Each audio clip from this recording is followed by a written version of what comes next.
All right, guys, welcome back to Downtown Rams. As always, I'm Alexis Kraft, joined here with my co-host Jake Ellenbogen, and we are coming to you to preview our Rams matchup against the Green Bay Packers this upcoming Sunday at SoFi Stadium.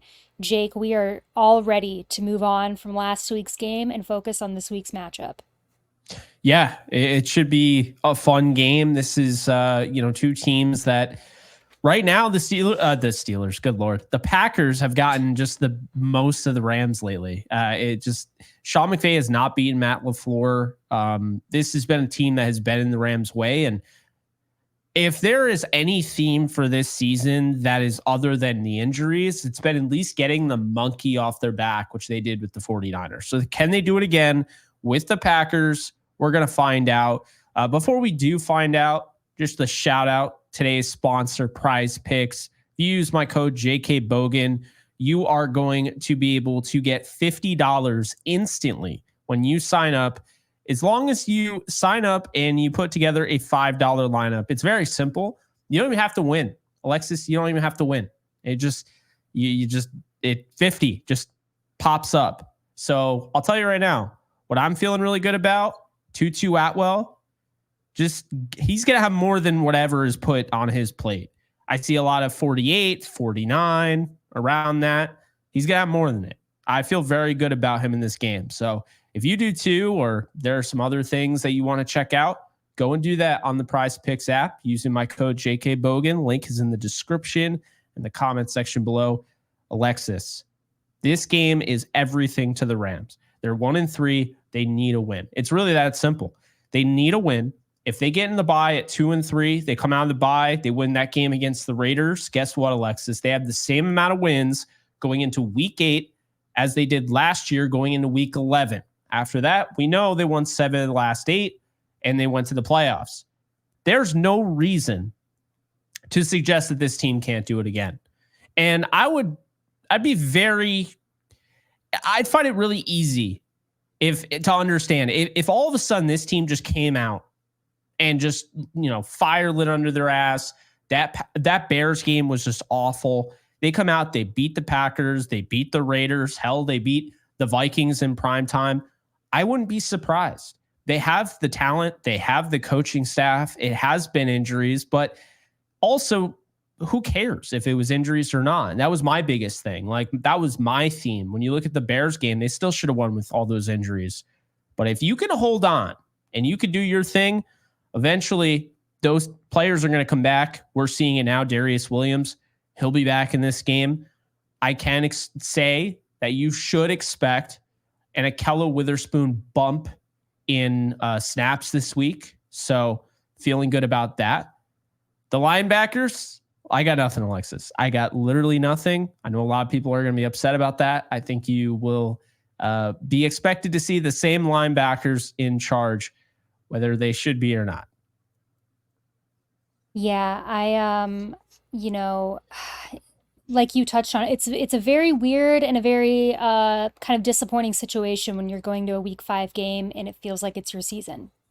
But I think it's very justified for the Rams. Listen, you can't go 1-4 into the bye week and expect to be a playoff team. It would be very difficult because it's so early in the season and so many things can happen. And then you really couldn't afford to have any more injuries or have any more setbacks. So I think it's so critical that the Rams win against the Packers, go 2-3 into the bye, get healthy, and go from there. So, the Rams, unfortunately, with those 2 losses, I think to the Lions and the Bears, both games that you and I both believe they should have won, have now put themselves in this position. And they're going to have to come out of it. They're going to have to make things happen against the Packers. They're going to be at home, so they'll have home field advantage. And yeah, Jake, let's get into talking about these Green Bay Packers, because these Green Bay Packers have also had kind of their own roller coaster of emotions through their fan base this season. You talk about a quarterback in Jordan Love who I think surprised a lot of people last season. I guess I could say he surprised me with how well he played, and definitely was one of the more productive quarterbacks in the NFC with a receiving room that I think I underrated as well, not just underrating Jordan Love. It's kind of like the Packers have this like random receiving core of like all of these guys and like Christian Watson, Romeo Dobbs, Dontavian Wicks, Jaden Reed, who you didn't, I think like people didn't know if all the pieces would fit. Like they kind of threw all these guys in the receiver room and we're like, we've got like a brand new team here on offense. And I think people kind of thought, I don't want to say that they were going to be mid, but they didn't expect it all to work as well as it has. And I think it all has worked well because of Jordan Love. But then flash forward to week 1 of the season, Jordan Love goes down. I don't know if you watched that game live. I was watching that game live. Yeah, I did. And And I was worried because I thought that was the season for him. It did not look good. it didn't. And it was like literally 5 seconds left on the clock. Like it was so heartbreaking, for Packers fans to watch. It certainly looked like it was a torn ACL or something season ending when he went down. Thankfully it was not, and he's back now, for Packers fans. But yeah, they basically went into week 2 Yeah. thinking they potentially could have lost their franchise quarterback.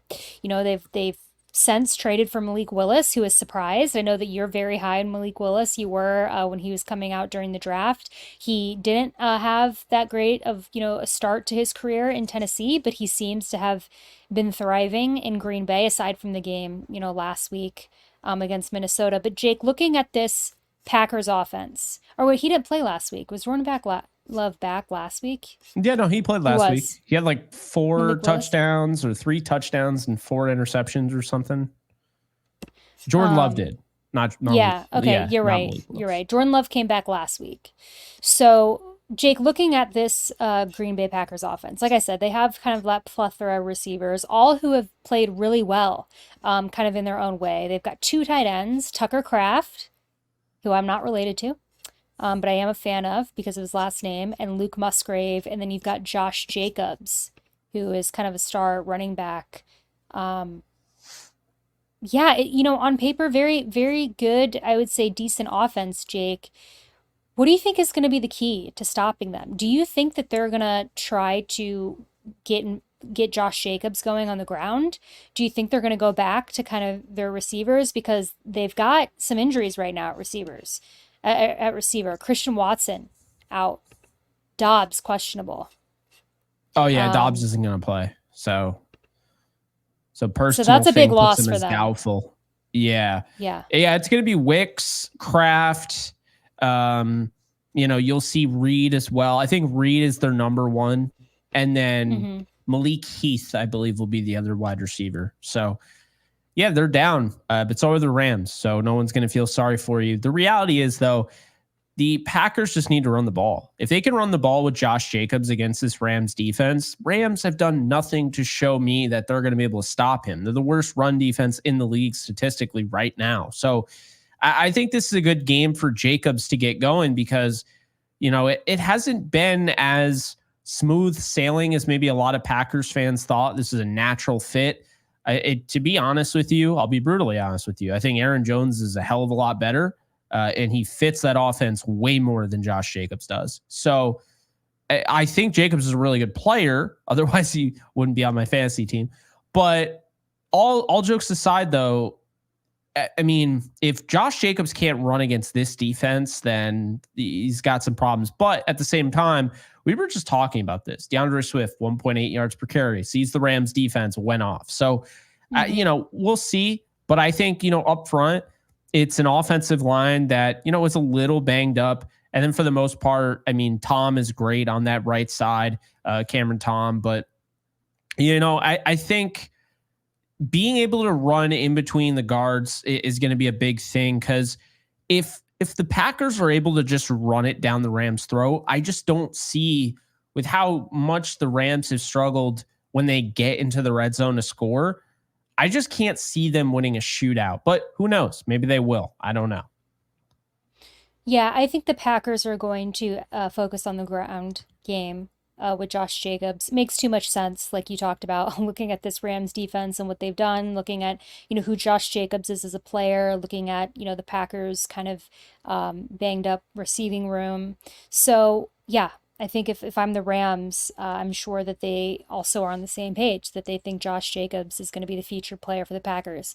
That said, Jordan Love is very good. When He he is is. healthy and he is in the zone, I could see, him imposing some damage as well. Yeah, I'm not feeling super optimistic about the Rams defense's chances going against the Packers if the Packers are operating on all cylinders. I think, the defense needs to focus on what they've been doing, and that's applying pressure up front to this Packers offensive line. Jared Verse is going to need to have another big game, get Braden Fisk involved, Bobby Brown, Kobe Turner, all of these guys. I think that if they hope to stop this Packers offense, I think you have to really emphasize again just pressuring the quarterback, pressuring their line of scrimmage, stopping the run game. I'm not saying it's going to be easy. We know worst run defense in the league. What are they going to do against Josh Jacobs? Hard to be incredibly optimistic about that, but that's what I foresee happening. Is that it's going to be a battle between Josh Jacobs and this Rams defense. Linebacking core is staying the same. Sean McVay spoke about that. I know a lot of people, you and I advocated last episode of the show, they should change up the linebacking core, do something drastic, shake it up. That is not happening, according to Sean McVay. So I'm sorry, everybody listening. We are going to see the same. And listen, I hope that Troy Reeder and Roseboom have a great game against the Packers. I really do. I'm not rooting against them, but I am a little bit confused as to why the Rams aren't seeing what everybody else is seeing at linebacker, or they just really don't trust anyone else at that position for some reason. So, Jake, last thing to talk about defensively, Darious Williams will be playing. He's activated. That was announced today. For a Rams secondary that has been struggling, this is very, very pleasant news. Jake, what are your thoughts on this? Oh, this is great news. I mean, he was, one of the best corners in the league last year. And I don't know if you thought about this, but the last time Darious Williams played in a game for the Rams was the Super Bowl.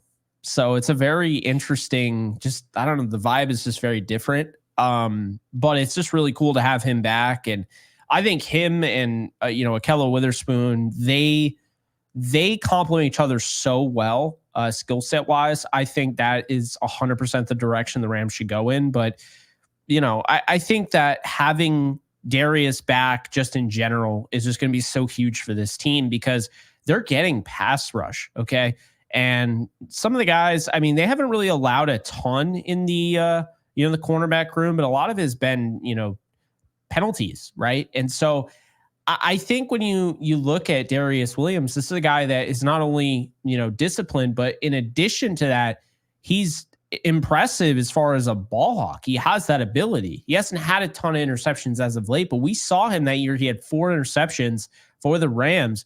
So don't rule that out either. This is a team that needs more turnovers, obviously. And I'll say this: if you're trying to get pass rush, and they've gotten tons of pressure, right? They've already done such a nice job with it without really even blitzing.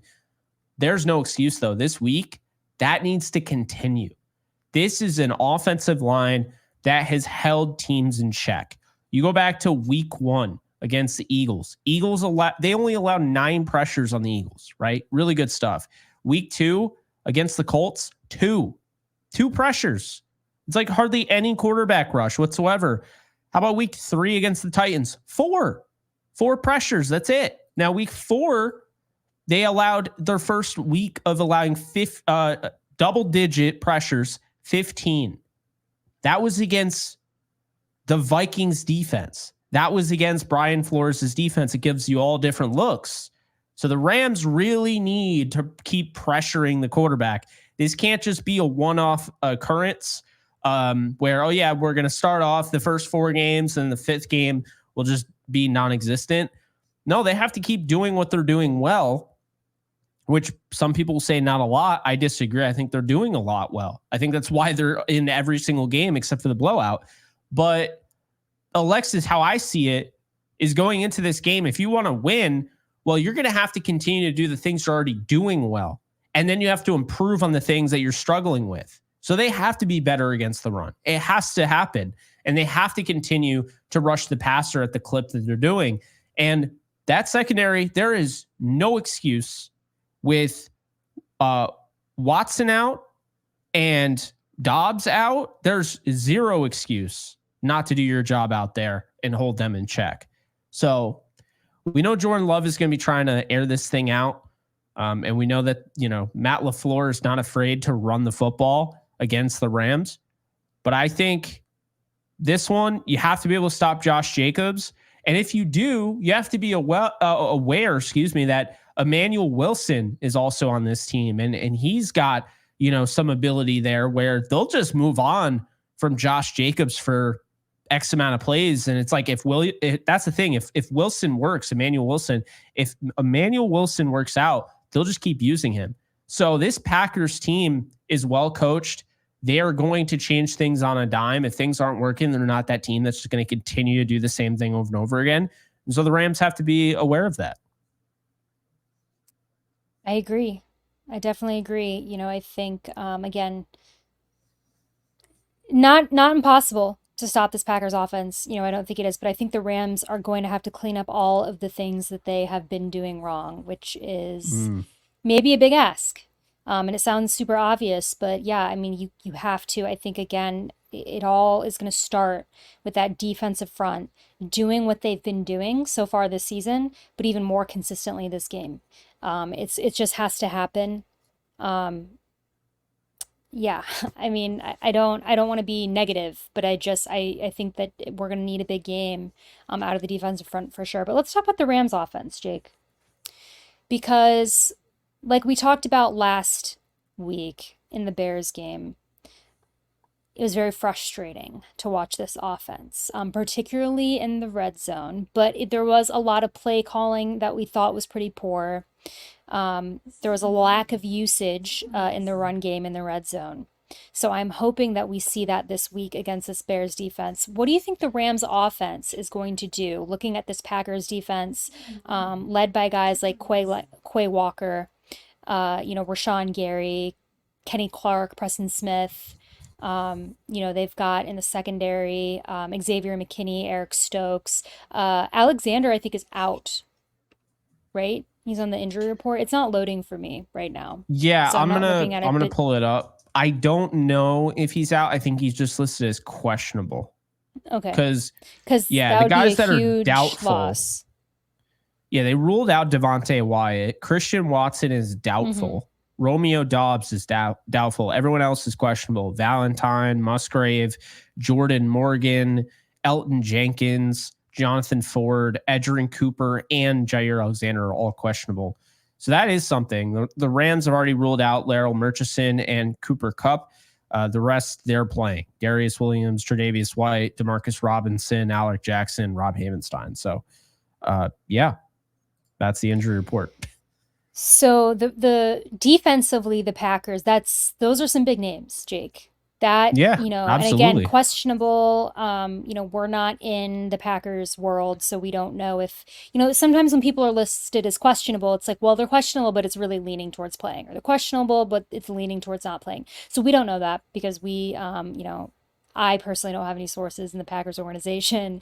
Neither do you. I don't know if you do or not. Yeah. I got 50. But so one of the 50, ask them what this means, because this would be big, for this Rams offense, never rooting for injuries, of course, but you have to take it into account that if they were to go against a Packers defense missing a lot of key guys with an offense that's struggling in the Rams, it would lessen a little bit. But Jake, let's say for argument's sake, we're going to prepare that they are all playing, right? That we are going against this fully healthy Packers defense.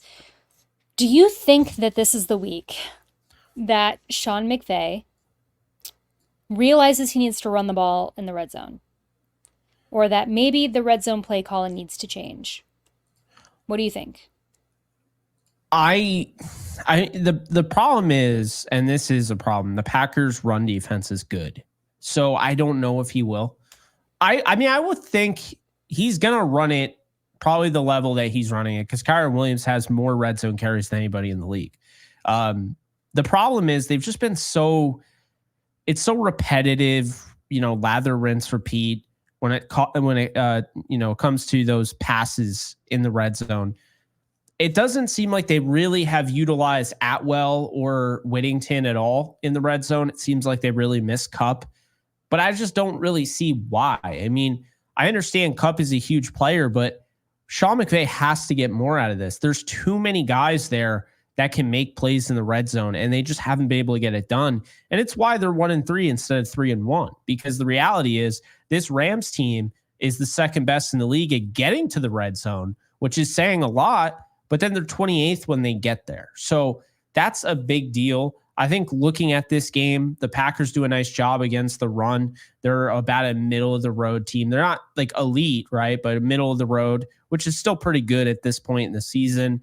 And then passing, you can throw all over them. So I feel like in this one, I think they will attack them through the air, but I also think they're going to run the football. I think we'll see more play action.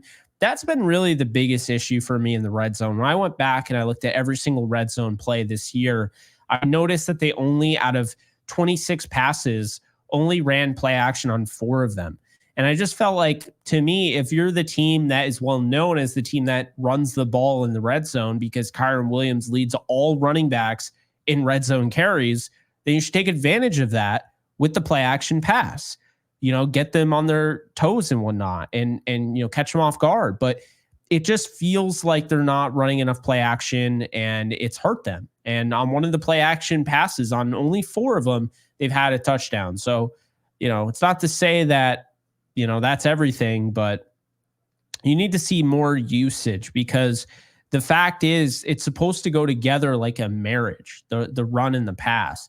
When you're just running the ball isolated and you're not taking advantage of that and having it help out your passing attack, then you are literally leaving half of the value that it is to run the football in this league. And so I'm hoping we see more of that, because against this team, I think they're going to have to run play action, but I do think that they'll run it a little bit. So I'd say probably in this game, they go 55-45 pass to run ratio. I think that's what I would expect. I think this will maybe start as a balanced game and then get more pass happy as the game goes on. But I mean, this is a must win. So you just do whatever you can to get this W. I don't think anybody's going to complain how you get it. Just get it done. I would like to see Jordan Whittington involved in the red zone. Yeah. He only has one target. I'd like to see that. Colby Parkinson, obviously, getting involved there. But yeah, I mean, really just getting it done. I mean, it's like so tough looking at this game because it feels like there's so much on the line.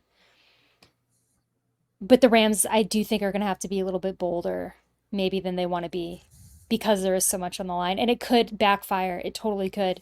But, I think that you get creative. It was like that play in the Lions game that was called back, right? Remember the Jordan Whittington touchdown? Try that again. Try Exactly. targeting, Why does it only happen once? Yeah, it's like just get a little bit more creative in the red zone. And yeah, I don't know. I genuinely, Jake, I don't feel this very often for Rams games, but going into this game, I am like genuinely confused on what I think that McVay is going to do, or what I think that this offense is going to try. Like, there's just something about the energy so far this season from what we've seen that has made it so unsettling and so confusing to pinpoint where you think that the Rams are going to pivot to, because now you're 1-3, you're going into a must-win game, but Sean McVay has kind of been showing a pattern of like doing the same thing, right? Yeah. So I don't think he can do that this game. But let's get into our predictions, because this will be interesting, because I already alluded to, I'm super confused going into this game. This is like not a good week for me. As you know, I'm like been insanely busy with like a lot of like different things. And I've been thinking in my little free time I've had, generally trying to predict what I think is going to happen in this Rams game. And I'm coming up short, but I do have my predictions. I'll let you go first, like always. But Jake, going into this Packers game at SoFi, give us 3 bold predictions. Yeah. So, I mean, Tutu Atwell, I think a lot have him pretty much, yeah, like prize picks, for instance. I think they have him in the high 40s. So I'm going to say that he ends up with 100 plus yards this week. I think, he's so important to this offense. And we've seen it the last 2 weeks. He's gotten more and more opportunities. So I'll say he goes over 100. I'll say Jordan Whittington is going to have over 70 in this game. So back-to-back really good performances for him. And the last thing I'll say, it might be jinxing it, but I'm going to say Jared Verse has a huge game. Like, sacks come in bunches. And I mean, I had a Jordan Whittington gets 70 yards, bold prediction. So I got to make it a little bold, right? I'm going to say Jared Verse gets 3 sacks in this one. And I think, Hey, well, I won't say it. I'll wait until the next round, but I think you know where I'm going with that. well, I love a bold Jared verse prediction. I've been doing them all season long, so I'm not doing it this game, um, or for this episode, I should say. But I'm all on board. I would absolutely love to see that game from Jared verse, the hat trick sack. So, looking at my predictions, I too had a Jordan Whittington prediction. I think Jordan Whittington's going to have 2 touchdowns. Oh, wow. This is really bold because I think one, I don't think the Packers offense is going to be focused on Jordan Whittington. And I believe in my heart, and it might be a little bit optimistic of me, it might be a little bit of wishful thinking, that McVay is going to get creative in the red zone, as I alluded to earlier. I think he has to do it. And I think Jordan Whittington could be that guy. I don't think that he's going to be, the focal point for that Packers defense. And I think that you can get him involved. So I'm going to say Jordan Whittington 2 touchdown game. If he even gets 1, I'll be delighted. But I'm going to be bold and I'm going to say 2. I think he's the dark horse for this game. Defensively, I think Darious Williams is going to have an interception his first game back. I feel good about it. I feel like there's just something about Darious Williams in a Rams uniform that makes everything feel right for this week. Um, and the secondary could use a turnover. I mean, listen, we need a spark. We need something positive to happen. So I was like, I definitely feel like there's going to be an interception, and I feel like it's going to be Darious Williams. Third prediction, similar to yours. It's also defense, but I was saying Braden Fisk 2 sack game. So I feel like he's been Okay. heating up. And I have not forgotten the overreaction week 1 and 2 from this Rams fan base about Braden Fisk. And he has slowly but surely, he's heating up. He had a very good week last week. And I think he's going to capitalize against the Packers. So those are my predictions. Um, I hope we each get all 3 of our predictions right, Jake. But That'd be good. ta- Rashid time to, Walker, by the way, is that left tackle, and he has not played well. So I wanted to add on, like, I really like Jared Verse against Rashid Walker this week. I'm going to throw a bonus one your way because I got to say it. I had it in my mind. I was like, Akella Witherspoon is going to pick off Jordan Love and take it to the house for a pick 6. Remember I said that. all right. I would love to see it. I would love to see any pick six, especially Witherspoon though. That would be fun. Yeah. So score, Jake. What do you think the score of this game is going to be?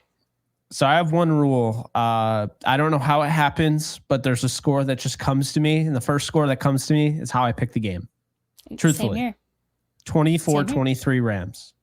I think that, Ooh. the Rams, it's going to be it's going to be a tight one, but I think they're too desperate at this point. I think they're way too talented to be 1-3. Sean McVay is going to have a game plan ready. There's just more added on to this. On top of you losing to the Bears, on top of you being 1-3, on top of you almost, being at the bye week, you got Matt LaFleur hanging over your head. He's beat you 4 times in a row. Come on, Sean. We know you're better than that. So I do think they step up this week. I think they win 24-23. I have a very similar prediction. I have 24-21 Rams. Damn. So pretty close. Think Yeah, we're thinking the same thing. I think we're gonna win off of a field goal from Cardi, I our think so guy. too, honestly. I think it'll be a go ahead where the Rams, they might even get the ball back being up 24-23. So I don't think it'll be a walk off or anything like that. But yeah, I think he's going to hit the go ahead kick. Yeah, So hey, we would love to see it, but at the end of the day, I don't care how we win as long as we win. We can win by 1 point. We can agreed. win by 40 points. I don't We care need how a they look. I don't care what uniforms they're wearing. I don't care because I saw there were people upset about it on Twitter. I couldn't care less, honestly. I this team could be decked out in pink as long as they're winning football games. I don't give a rip. There you have it, folks. We don't give a rip. We just want the Rams to win. We want them to go into the bye 2-3, get healthy, and yeah, get back on track to having a successful season, hopefully. So we will all be watching this Sunday as the Rams and the Packers play at SoFi. Guys, until then, as always, if you like what you hear, please like and subscribe. You can follow us on social media at Downtown Rams. You can follow me on Twitter at the Alexis Craft. You can follow Jake at JKBogan. And guys, we'll be back Monday night recapping this Packers versus Rams game. But until then, as always, stay safe, take care, and go Rams.